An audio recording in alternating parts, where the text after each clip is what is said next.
দ্বিতীয় পর্যায়ে আমরা যাব synthesis of yoga written by Sri Aurobindo.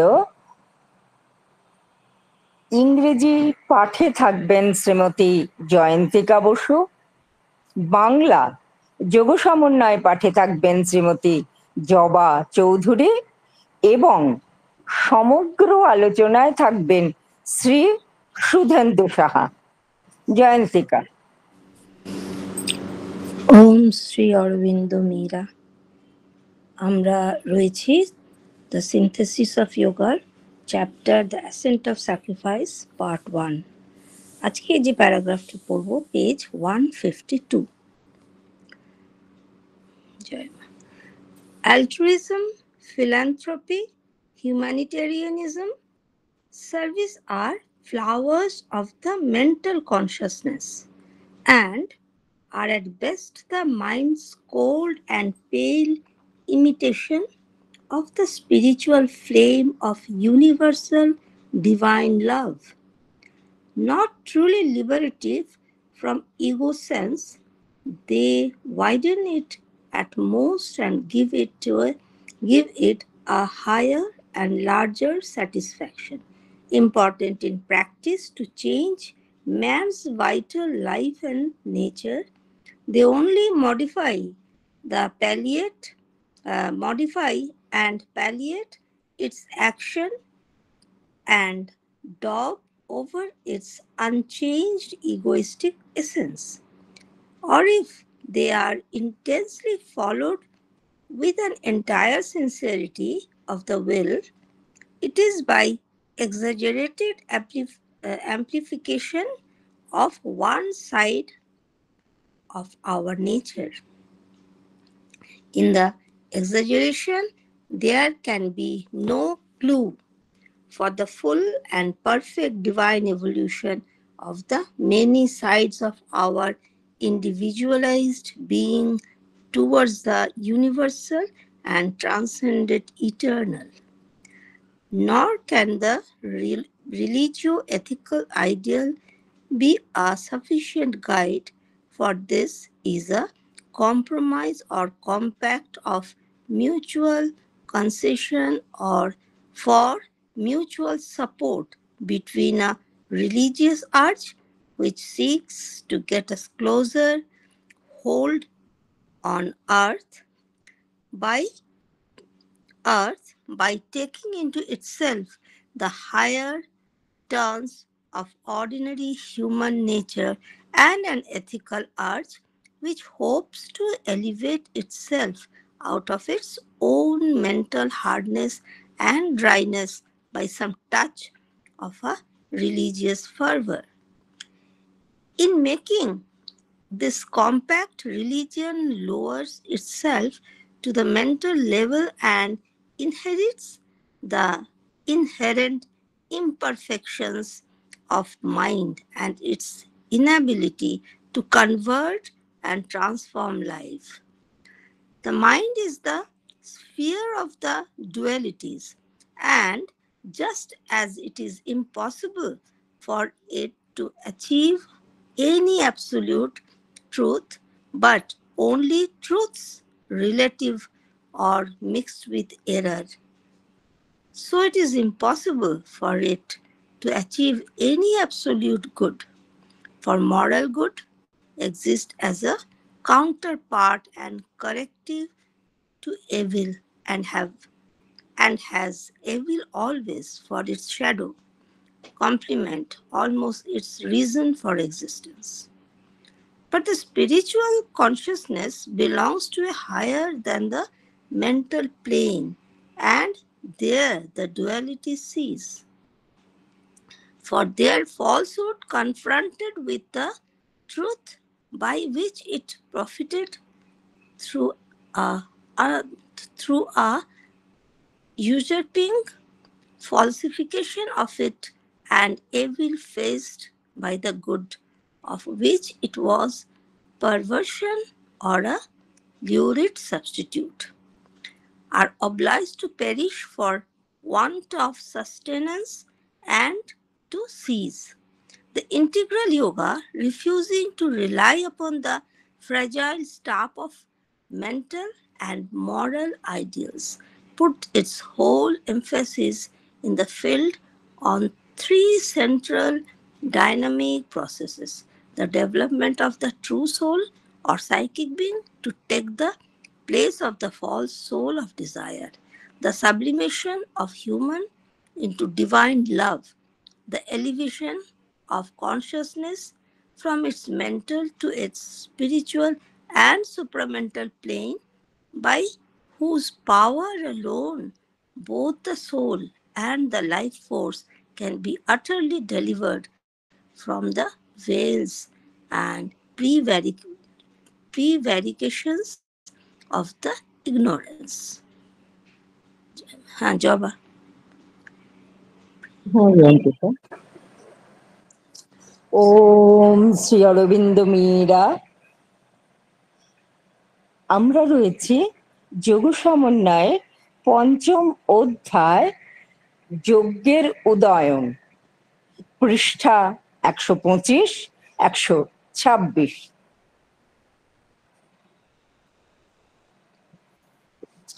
পরার্থপরতা, বিশ্বপ্রীতি, মানব হিতৈষণা, সেবা, এইসব মানসিক চেতনার কুসুম এবং বড়জোর এরা বিশ্বজনীন দিব্য প্রেমের অধ্যাত্ম শিখার মনসৃষ্ট শীতল ও ম্লান অনুকরণ। অহংবোধ থেকে তারা যথার্থ মুক্তি দেয় না। যত দূর সম্ভব এর পরিধি বিস্তার করে তারা এর উচ্চতর ও বৃহত্তর পরিতৃপ্তি সাধন করে। মানুষের প্রাণিক জীবন ও প্রকৃতির পরিবর্তন সাধন করার ক্ষমতা এদের নেই। তারা শুধু এর ক্রিয়াকে কিছু সংযত ও শান্ত রাখে, এর অপরিবর্তিত অহমাত্ম স্বরূপের উপর রঙের প্রলেপ দেয়। আর যদি বা আমরা সম্পূর্ণ সাধু সংকল্প সমেত ঐকান্তিকভাবে ওই আদর্শ পালন করি, তা করা হবে আমাদের প্রকৃতির একদিকে অতিমাত্রায় বর্ধিত সম্প্রসারণের দ্বারা, কিন্তু ওই অতিবৃদ্ধির মধ্যে বিশ্বাত্ম ও বিশ্বাতীত সনাতনের অভিমুখে আমাদের ব্যষ্টি ভাবাপন্ন সত্তার বিভিন্ন দিকের পূর্ণ ও সিদ্ধ দিব্য বিকাশের কোনো সূত্র থাকা অসম্ভব। তাছাড়া এই ধর্মনৈতিক আদর্শ উপযুক্ত পথপ্রদর্শক হতে পারে না, কারণ এটি ধর্মীয় প্রেরণা ও নৈতিক প্রেরণা এই দুয়ের মধ্যে তাদের পরস্পরের সহায়তার জন্য পরস্পরকে কিছু সুবিধা দানের আপোষ বা সন্ধি। ধর্মীয় প্রেরণা চায় সাধারণ মানব প্রকৃতির উচ্চতর প্রবৃত্তিগুলিকে নিজের মধ্যে নিয়ে পৃথিবীর উপর আরো ঘনিষ্ঠভাবে প্রভাব বিস্তার করতে। আর নৈতিক প্রেরণা আশা করে ধর্মীয় উত্তাপের কিছু স্পর্শে নিজের মানসিক কাঠিন্য ও শুষ্কতা থেকে নিজেকে ঊর্ধ্বে তুলতে।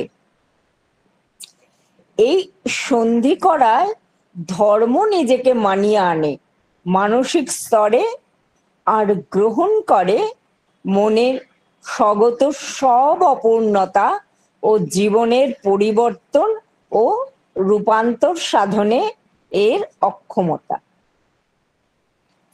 মন দ্বন্দ্বের ক্ষেত্র।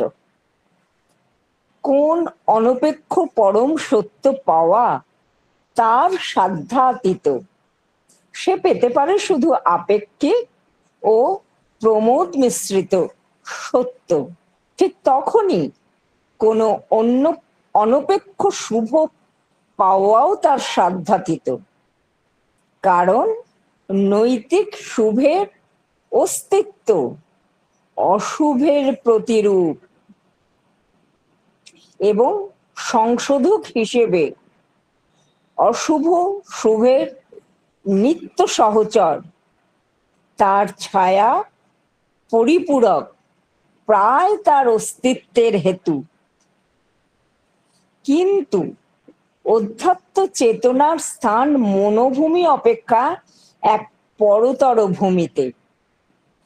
সেখানে সব দ্বন্দ্ব অন্তর্হিত হয়, কারণ সে অনৃত এতদিন সত্যকে অন্যায়ভাবে অধিকার করে তাকে মিথ্যা করে লাভবান হতো, তার সামনে সত্য এসে দাঁড়ায় তার বিপক্ষ রূপে।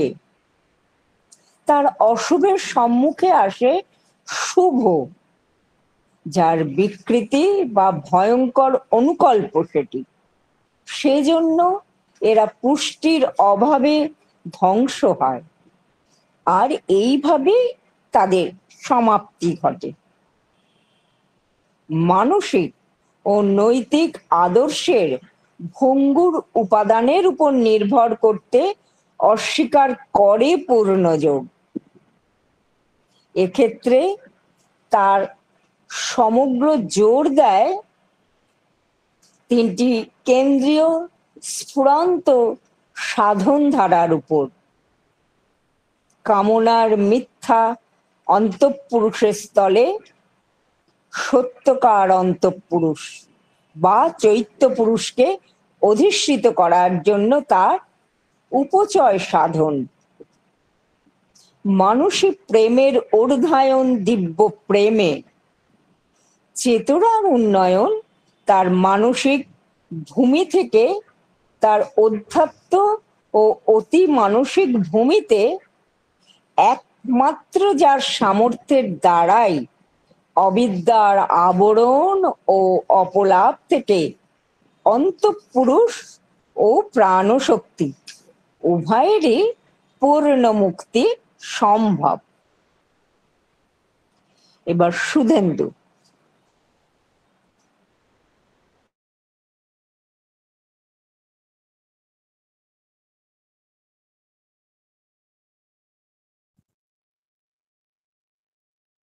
শ্রী অরবিন্দ ও শ্রীমায়ের রাতুল চরণে প্রণাম নিবেদন করি। শ্রদ্ধা জানাই উপস্থিত মা শ্রী অরবিন্দ অনুরাগী বৃন্দকে। আজ 16ই মে পরম ব্রহ্মময়ী শ্রী শ্রী আনন্দময়ী মায়ের 130তম শুভ আবির্ভাব তিথি। প্রণাম জানাই মাকে।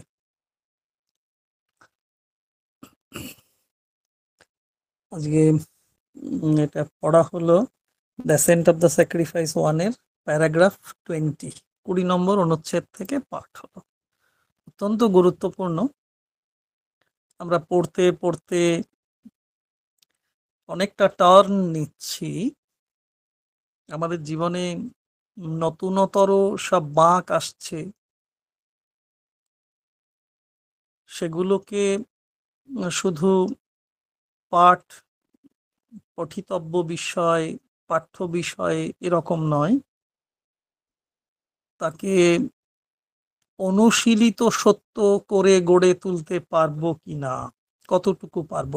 শুধুমাত্র বুদ্ধির দীপ্তি দিয়ে পড়ে যাব, খানিকটা বুঝলাম, অনেকটাই বুঝলাম না, যেটুকু বুঝলাম তা নিয়েই দাম্ভিকতা করলাম, সে জায়গাটা নেই।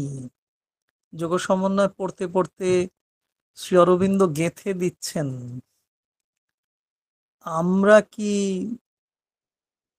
সেই পথ ধরে চলতে পারছি কিনা। ওই যে পরার্থপরতার কথা, বিশ্ব প্রীতির কথা, মানব হিতৈষণা, সেবা,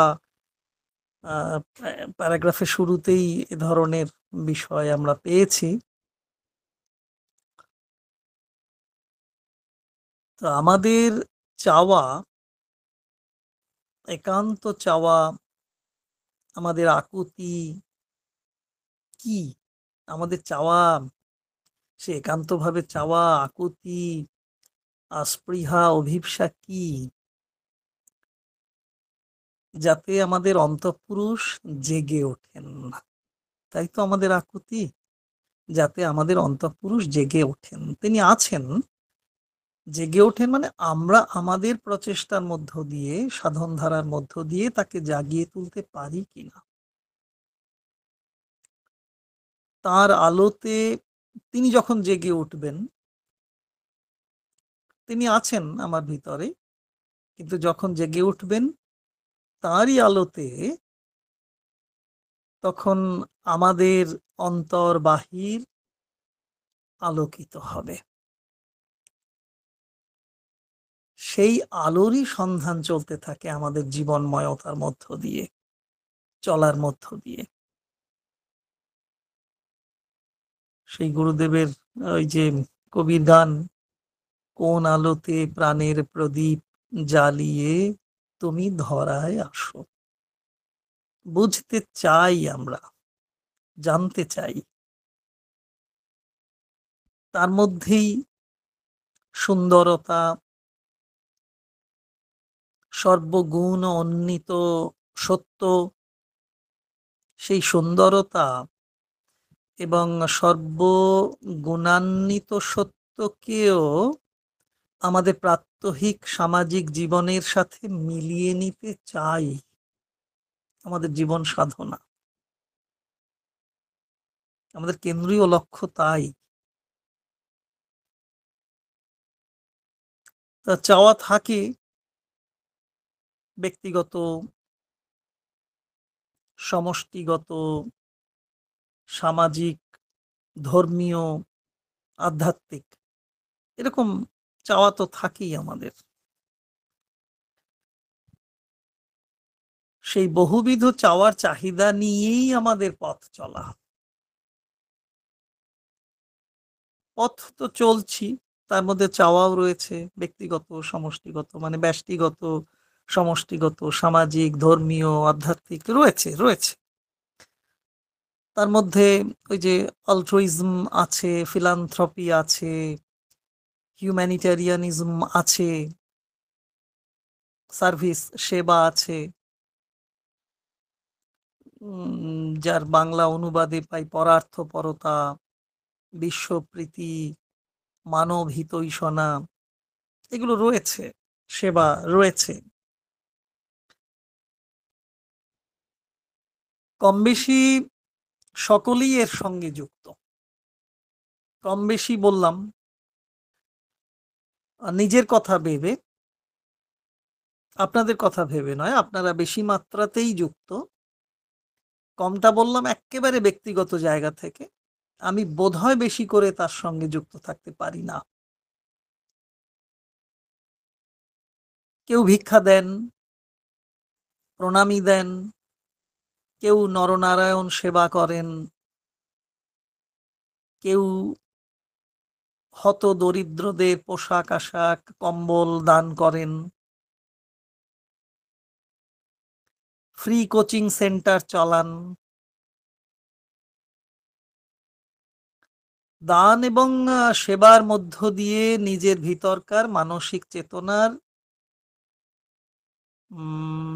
না ফোটা ফুলকে ফুটিয়ে তোলেন বা তোলার চেষ্টা করেন। তাপপ্রবাহ চলছে, দাবদাহই বলবো। বিভিন্ন জায়গায় জলসত্র বসেছে। এই তো যোধপুর স্টেশনে একেবারে ভাইরাল হয়ে গেল। যোধপুর স্টেশনে বহু সেবা মনোভাবাপন্ন মানুষ তৃষ্ণার্ত যাত্রীদের জলপান করাচ্ছেন। কলকাতার হাজরা মোড়ে বাস দাঁড় করিয়ে যাত্রীদের শরবত দিচ্ছেন গুরুদুয়ারা সেবায়িতরা। ভালো কাজ, নিঃসন্দেহেই ভালো কাজ। আমরাও সময় মতো সেই পানীয় পাচ্ছি, শীতল পানীয়, ভালো লাগছে। পরে কারোর ঠান্ডাও লেগে যাচ্ছে, তাহলেও ওই সময়ের জন্য তো ভালো লাগছে, ভালো কাজও বটে, অস্বীকার করার কোনো জায়গা নেই। এই কাজগুলোর মধ্য দিয়ে মানুষ অন্তত মানসিক স্তরে হলেও একটা চেষ্টা করে চলেছেন।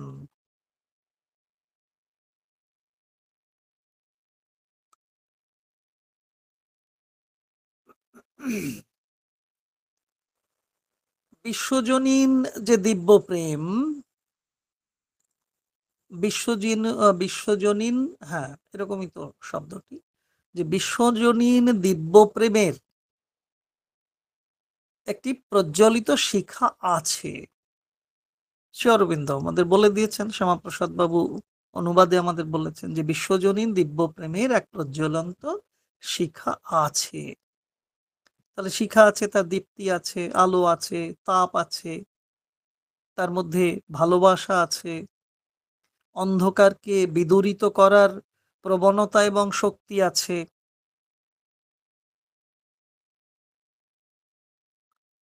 তার কাছাকাছি যাওয়ার খুব ছোট উদ্যোগ হলেও তো তা এর মধ্যে আছে।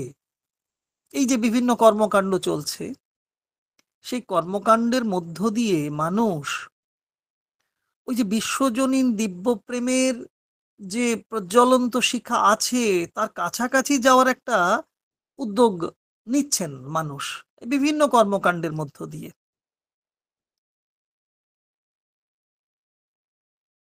এই কর্মধারার মধ্য দিয়ে অধ্যাত্মবোধের, ঠিক বলবো কিনা জানি না, এই কর্মধারার মধ্য দিয়ে অধ্যাত্মবোধের একেবারে প্রাথমিক পর্বের অনুশীলন মানব সাধারণ করে চলেছেন। শ্রী অরবিন্দের কথা আমার উচ্চারণে ঠিক বলছি কিনা, যে এই সেবামূলক কর্মকাণ্ডের মধ্য দিয়েও সাধারণ মানুষ, অত্যন্ত সাধারণ চেতনায় বসবাসকারী মানুষ অধ্যাত্মবোধের একেবারে প্রাথমিক স্তরেও যদি পৌঁছতে পারে, তারও যদি ছোঁয়া লাগে, যদিও সেখানে সচেতনতার একটা প্রশ্ন থেকেই যায়, সচেতনতার একটা প্রশ্ন ভীষণভাবেই থেকে যায়। অচেতনভাবে করলে তো সেখানে পৌঁছানো যায় না, সচেতনতার দরকার আছে। তা আমরা ধরে দিচ্ছি এই সেবাকাণ্ডের মধ্যে, সেবা কর্মধারার মধ্য দিয়ে সচেতনতা আছে বলেই মানুষ এগুলো করতে চাইছেন। তাহলে সচেতনভাবে এই কর্মকাণ্ডের মধ্য দিয়ে তাঁরা অধ্যাত্মবোধের একেবারে প্রাথমিক স্তরে পৌঁছানোরও একটা চেষ্টা করে চলেছেন। এটা একটা চেষ্টা, একটা প্রচেষ্টা তো বটেই, তার স্বীকৃতিও জুটছে, অধিকাংশ মানুষ তাকে সমর্থনও করছেন, তাহাদের সাহায্যের জন্য এগিয়ে আসছেন। তাহলে মেজরিটি যদি তাদের সাপোর্ট করে থাকে, তাহলে তাকে তো তার গ্র্যান্ট একটা থাকবেই। এটা খুব ভালো বিষয়, কিন্তু প্রশ্ন হলো অন্য জায়গায়। শ্রীমা বলছেন, জানবেন সবাই, আমি আমার মতো করে একটু বলি, সকলেই জানেন, প্রতিদিন অন্তত 1 ঘন্টা নিঃস্বার্থ ও নিঃশর্তভাবে দিব্যের সেবা করা আমাদের কর্তব্য। প্রতিদিন 1 ঘন্টা করে কাজ করব, ভগবানের জন্য কাজ করব, দিব্যের জন্য কাজ করব। কিভাবে? নিঃস্বার্থ এবং নিঃশর্তভাবে। এটা আমাদের কর্তব্য, মা বলে দিয়েছেন। বেশ, হতদরিদ্র মানুষদের মধ্যেও তো দিব্য ভগবান আছেন, তাই না? এই বিশ্বাস নিয়ে সেবা কর্ম চলছে। তাহলে দিব্যের সেবা হচ্ছে নিঃস্বার্থভাবে, নিঃশর্তভাবে, বেশ কথা। এই বিশ্বাস নিয়ে বেশ কিছু মানুষ কাজ করে চলেছেন। সারা পৃথিবীতে আন্দোলন হিসেবে দেখা দিয়েছে এটা। কি কত বেশি করতে পারেন, প্রতিযোগিতাও চলছে এর মধ্যে। তবে সবসময় সবাই নিঃস্বার্থ ও নিঃশর্তভাবে সেই কাজগুলো করতে পারছেন কিনা, এইখানে প্রশ্ন। করছেন, বহু মানুষ কাজ করছেন, অনেক উদাহরণ আছে। আমি আমি আমি বেশ কিছু মানুষের নাম বলতে পারি, তারা যথার্থই নিঃস্বার্থ এবং নিঃশর্তভাবে কাজ করছেন, করে চলেছেন, করবেনও। তবে সংখ্যায় তারা কম, বেশ কম। আঙুলে গুনে আঙুলে গুনেও ঠিক এতটাই কম যে গুনতি পড়ে না। তবে আছেন। আমি বলে ফেললাম যে আমি বেশ কিছু মানুষের নাম বলতে পারি। তাহলে প্রশ্ন উঠবে, তাহলে আঙুলে গুনে পাবে না কেন? বেশ কিছু এই জন্যে বললাম যে তাদের মহত্ব, তাদের বদান্যতা, তাদের নিষ্ঠা, তাদের আন্তরিকতা, তাদের শ্রদ্ধা আমাকে মুগ্ধ করে, এবং কখনো কখনো আম তাদের দিকে তাকিয়ে থাকি যে আমি কি ওইভাবে করতে পারবো? সেই জন্যই বেশ কিছু বললাম। তবে সেই সংখ্যাটা খুব একটা বেশি নয়।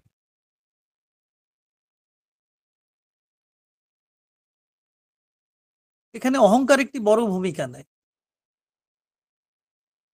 আমি ওই লেখার অংশ ধরে আমি একদম গ্রন্থ ধরেই বলছি। অনেক বড় প্যারাগ্রাফ। সব ধরতে পারবো না, পারবোও না। আর সে যোগ্যতাও নেই। সে অধিগত সাধনাও নেই আমার, যা দিয়ে বলবো। তো অহংকার একটা বড় বিষয় এখানে, ভূমিকা নেয়। দান করলে সেলাম পাওয়ার দাবি নিয়ে আসে কে? অহংকার। গুড়গুড় করে সে পেটের ভিতর। সেলাম করলো না। আমরা সুকুমার রায়ের সেই রাজার অসুখ গল্প পড়েছি, তাতেও দেখব কেড়ে নেওয়া হলো। সেলাম করেনি বলে তাকে যা দেওয়া হয়েছিল কেড়ে কুড়ে নেওয়া হলো। আমরাও কি দান করার পরে একটা সেলাম চাই না? তাহলে অহংকার আমাদেরকে তাড়িত করে। একটা প্রশংসা চাই আমরা। গরিব দুঃখীকে দান করা, খরা বন্যা পীড়িতদের দান করতে গিয়ে ছবি তোলা এবং বিভিন্ন সমাজ মাধ্যমে পাঠানো, এগুলো বোধহয় অহংকার নামক জীবাণুর ভয়ঙ্করতম আক্রমণ। দেখি প্রচুর ছবি হোয়াটসঅ্যাপে আসে, ফেসবুকে আসে। তা মুখমণ্ডল পুস্তকটা আমার এখন আর দেখা হয় না গত ৩-৪ বছর। তবে হোয়াটসঅ্যাপে প্রচুর এই ছবি এরকম দেখতে পাই। আমাদের অনেক পরিচিত মানুষদেরও ছবি দেখে চিনতে পারি। এগুলো ওই অহংকার নামক এক জীবাণু, নিশ্চয়ই সেই জীবাণু সংক্রমণ ঘটেছে। আর না হলে দান করে আমরা ছবিটা এত পোস্ট করব কেন? এই আক্রমণ থেকে বাঁচা খুব মুশকিল। আমি না চাইলেও তো অন্য ছবি তুলে সেটা পোস্ট করে দিতে পারি। তবে পরমের প্রতি শরণাগতি অনেক পথ এগিয়ে দিতে পারে। বেশ কিছু শব্দ আমার নিজস্ব ভাবনা থেকে আসছে, তাতে ভুল হলে আপনারা মার্জনা করবেন। আর যদি শ্রী অরবিন্দের লেখা খানিকটা হলেও, কিঞ্চিত মাত্র হলেও ধরতে পারি, তার জন্যে শ্রী গুরুকেই প্রণাম নিবেদন করবেন। শরণাগতি আমাদের অনেকটা পথ এগিয়ে দিতে পারে। প্রকৃতপক্ষেই তখন শিবজ্ঞানে জীবসেবা হয়। শরণাগতির সাধনা বেশ কঠিন। এর জন্য তো অনেক লেখা লিখে গেছেন যুগল কিশোর মুখোপাধ্যায় মহাশয় শরণাগতির সাধনা নিয়ে। পূর্ণযোগের সাধন পদ্ধতির সম্ভবত ২য় খণ্ডেই আছে।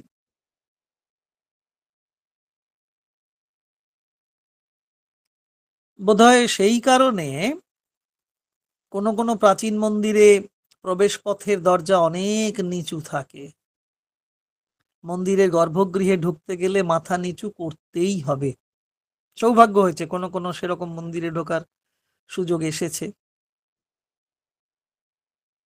তা অহংকার নামক জীবটি সব সময় তার পরিতৃপ্তি খুঁজতে থাকে।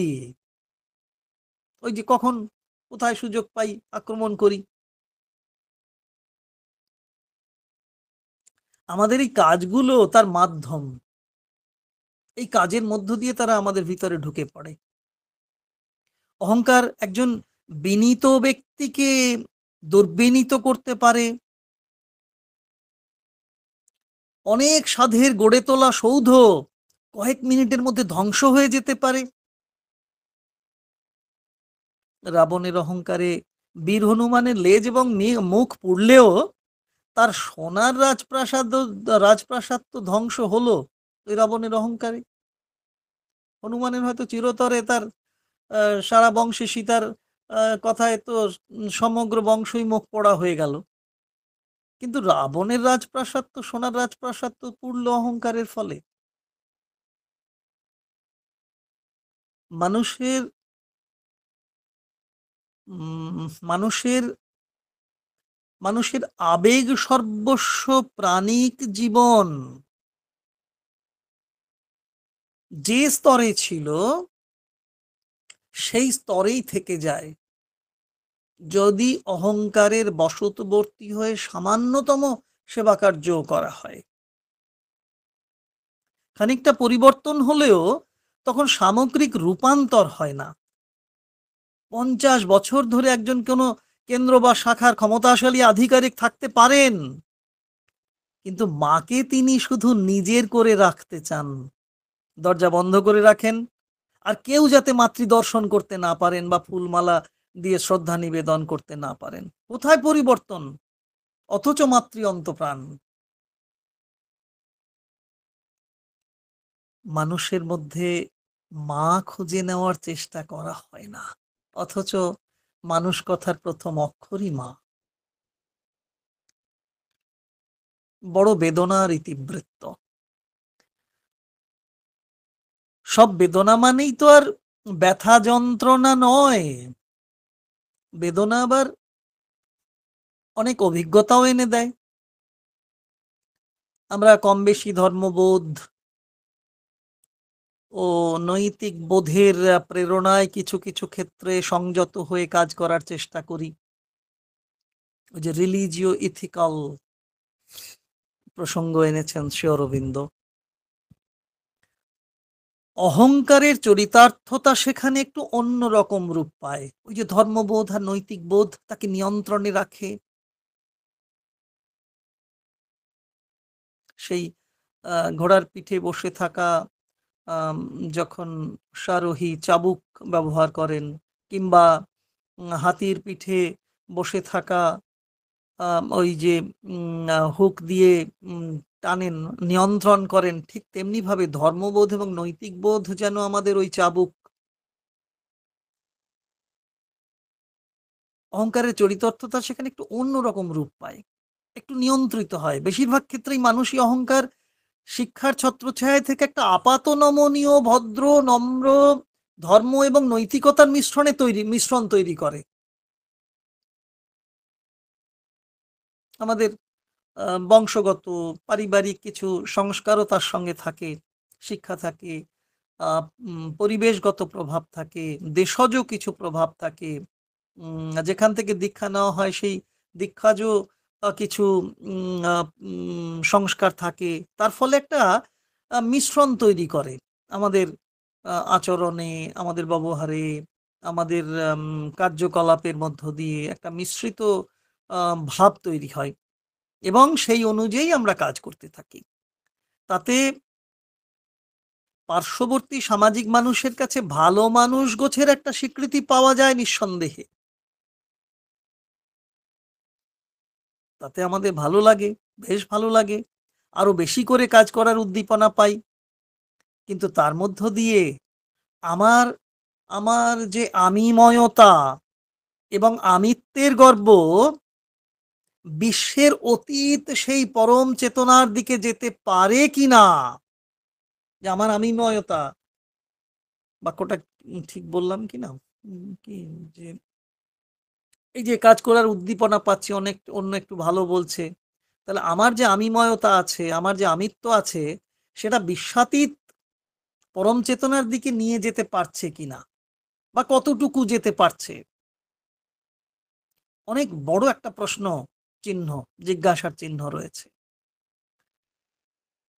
তবে অত ভাবনার সময় কোথায় আমাদের? মোটামুটি একটা সন্ধি করে চলি একটা। এটা মোটামুটি একটা চুক্তি ব্যবস্থা, যাতে বিরোধ বিসংবাদ না হয়, মোটামুটি একটা ভালো থাকার সন্ধি করি। নিজের অহংকার এবং ধর্ম নীতিবোধকে পাশাপাশি রেখে ভালো থাকার চেষ্টা করি। কেউ খারাপ বলতে পারবে না বাবা আমাকে, এমন একটা ভাব নিয়ে চলবো।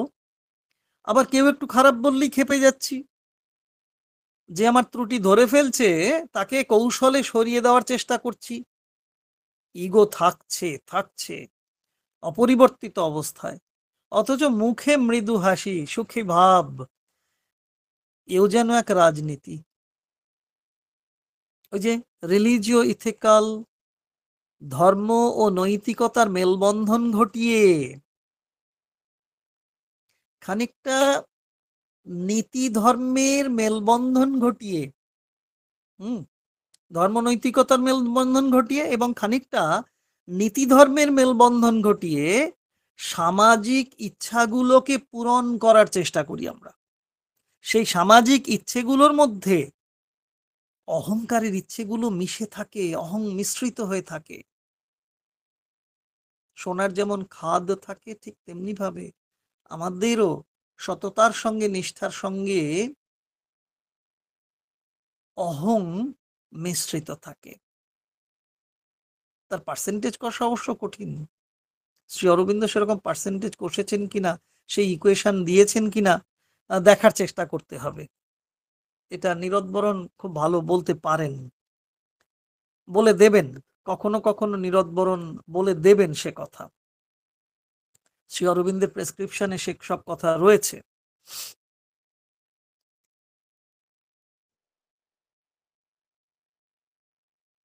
তা দেখলাম যে ধর্ম তার মহত্ব অহংকারের স্পর্শে এসে মলিন হয়ে পড়ছে। ধর্মের তো মহত্ব আছে, কিন্তু সেই মহত্ব অহংকারের স্পর্শে অনেকটা মলিন হয়ে যায়। নীতিবোধ অহংকারের স্পর্শে তার মর্যাদা হারায়। সামাজিক জীবনে ওই আধা খ্যাচরা একটা জীবন যাপন করতে থাকি আমরা।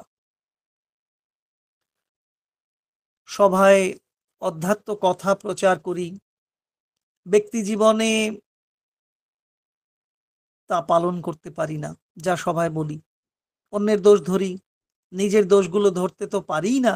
আবার কখনো কখনো সেগুলোকেই নিজের চারিত্রিক উচ্চমাত্রার গুণ বলে মনে করি।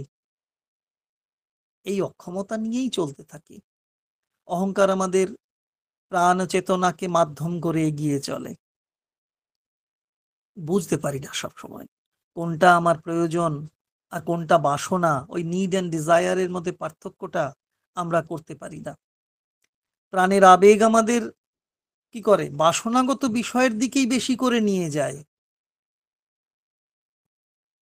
ভাইটাল যে ইমোশনস, প্রাণিক যে আবেগ, সেগুলো আমাদের বাসনার দিকেই বেশি নিয়ে যায়। তাই মনও এক সময় এসে দ্বন্দ্বে পড়ে যায়। যে মন অতিমানুষের পথে যাবে বলে প্রস্তুতি নিচ্ছে, সেও বেচারা সত্য মিথ্যার দোলায় দুলতে থাকে।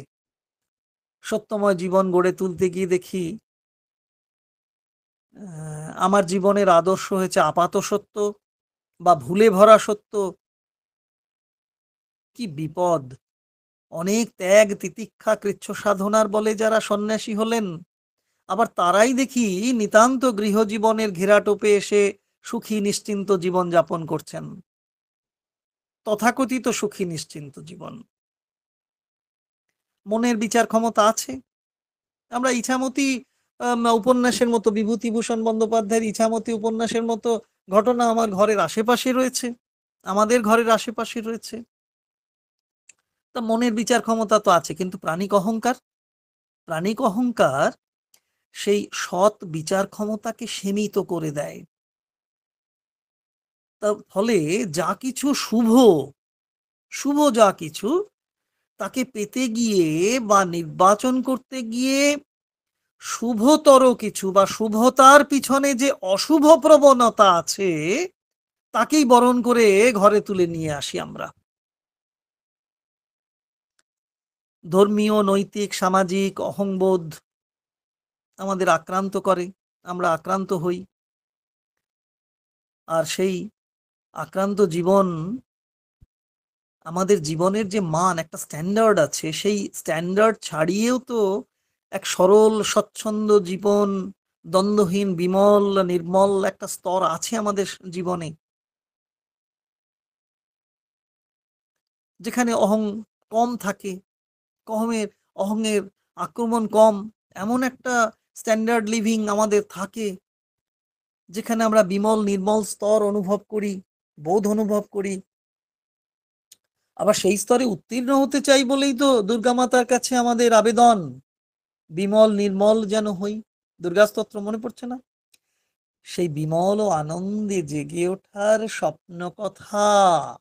স্বপ্ন কথাই বলবো, যে স্তর আমাদের জানিয়ে দেয়, সেই স্তরটি নিশ্চয়ই অধ্যাত্ম স্তর, যে বিমল নির্মল আমাদের হতে হবে, বিমল আনন্দে আমাদের জীবন যাপন করতে হবে। সেই স্তরটি কে বলে দেয়? অধ্যাত্ম স্তর আমাদের জানিয়ে দেয়। সেই স্তরের গুণাবলী অর্জিত হলে আসে অধ্যাত্ম ভাব, বোধ অর্জিত হলে হয় অধ্যাত্ম বোধ। ভাব ও বোধ পূর্ণভাবে স্থায়ী রূপ পেলে একজন ব্যক্তি সাধক বা ব্যক্তি সাধিকা আধ্যাত্মিক হয়ে ওঠেন। আধ্যাত্মিক চেতনা তখন সেই সাধক সাধিকার পথ চলার পাথেও জীবনের মন্ত্র, বেঁচে থাকার রসদ, বৃহত্তম সত্যের পরমতার ভাব বা বোধ বা চেতনার অধিকারী ব্যক্তিবর্গ যারা, তারা জীবনে নিতান্ত ছোটখাটো বিষয় নিয়ে আর ভাবেন না। তাদের জীবনে নিতান্ত ছোটখাটো বিষয় আর থাকে না, কোনো অশুভ বিষয় থাকে না, অসুখ থাকে না, দ্বন্দ্ব বিড়ম্বনা থাকে না। অসুস্থ হয়ে পড়ে থাকলেও বলতে পারেন, অনায়াসে বলতে পারেন, ব্যক্তিক নয় নৈর্ব্যক্তিক হওয়া বাঞ্ছনীয়। পেয়েছি এই মানুষজন। এই সত্য কি হয়? এই সত্য নিষ্ঠা, এই সত্য বোধ, এই সত্য পর্যায়কে আমরা চাইব, আন্তরিকভাবেই চাইব।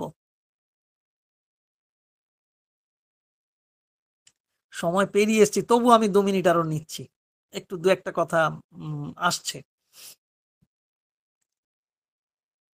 অধ্যাত্ম বোধের, অধ্যাত্ম ভাবের চেতনা সকল রকম বৈপরীত্যের বিরুদ্ধে দাঁড় করাতে পারে আমাদের, যদি অধ্যাত্ম বোধ আমাদের অর্জন করা হয়, অধ্যাত্ম ভাব চেতনা আমাদের মধ্যে আসে। অনেক রকম বৈপরীত্যের বিরুদ্ধে আমাদের দাঁড় হতে হয়। যে মিথ্যা, যে অনৃত আমাদের সামাজিক জীবনে আপাত সুখের সন্ধান দেয়, আপাত মিথ্যা অনৃত আমাদের সামাজিক জীবনে অনেক সময় সুখের সন্ধান করে দেয়, আপাত সুখ দেয়, তবু তাতে পীড়া থাকে, দুঃখ যন্ত্রণা থাকে। আর অধ্যাত্ম জীবন অনেক বিরুদ্ধতার বিরুদ্ধে দাঁড়িয়েও মেরুদণ্ড সোজা রাখতে পারে, অন্যায়কে অন্যায় বলতে পারে।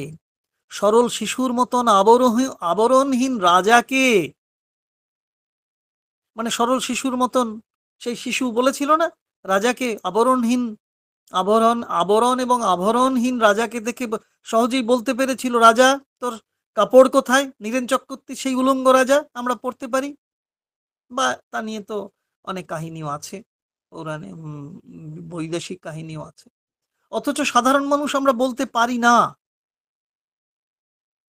কিন্তু অধ্যাত্ম পথের পথিক সরল মনা হন, সরলতাই সেই অধ্যাত্ম পথের সন্ধান দেয়, যেখানে সেই অধ্যাত্ম বোধ, ভাব এবং চেতনার অধিকারী হয়ে সরল শিশুর মতো বলা যায়, রাজা তোর কাপড় কোথায়? সেই সত্যাশ্রয়ী অধ্যাত্ম পথের সন্ধান দিচ্ছেন শ্রী অরবিন্দ, সঙ্গে আছেন শ্রীমা। এরা আমাদের আলোর সন্ধান দিচ্ছেন, মুক্তির সন্ধান দিচ্ছেন, অমরত্বের সন্ধান দিচ্ছেন, দিব্য জীবনের সন্ধান দিচ্ছেন। সেই সন্ধানের উৎস পূর্ণযোগ। এইখানেই শেষ করব, শেষ অংশ পূর্ণযোগ দিয়ে এই প্যারাগ্রাফ শেষ হয়েছে। পূর্ণযোগ দৈহিক, প্রাণিক, মানসিক তথা সামাজিকতার ঊর্ধ্বে উঠে সমস্ত দ্বন্দ্বের অবসান ঘটায়। বাসনা কামনার প্রশ্রয়ে গড়ে ওঠা মিথ্যা অন্তঃপুরুষের পরিবর্তে পূর্ণযোগ কি করে? সত্য অন্তঃপুরুষের প্রতিষ্ঠা ঘটায়।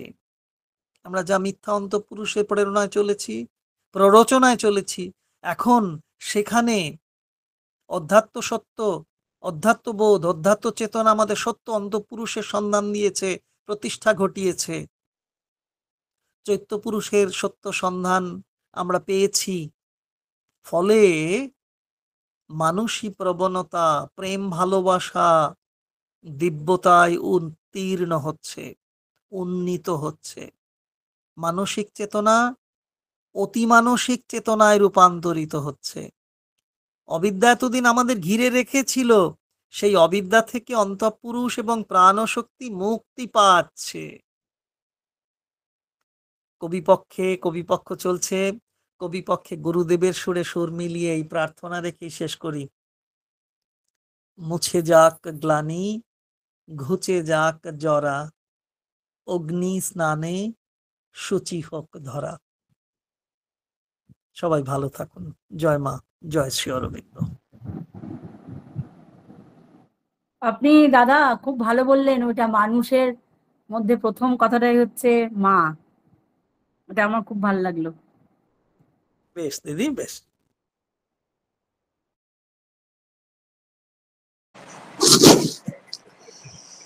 আজকের আলোচনার এখানে ইতি টানছি। শ্রী মা ও শ্রী অরবিন্দের চরণে প্রণাম ও কৃতজ্ঞতা জানিয়ে আজকের অনুষ্ঠানের এখানে ইতি টানছি। আগামী শুক্রবার ঠিক রাত 8টায় আমরা আবার এখানে মিলিত হব। শুভরাত্রি।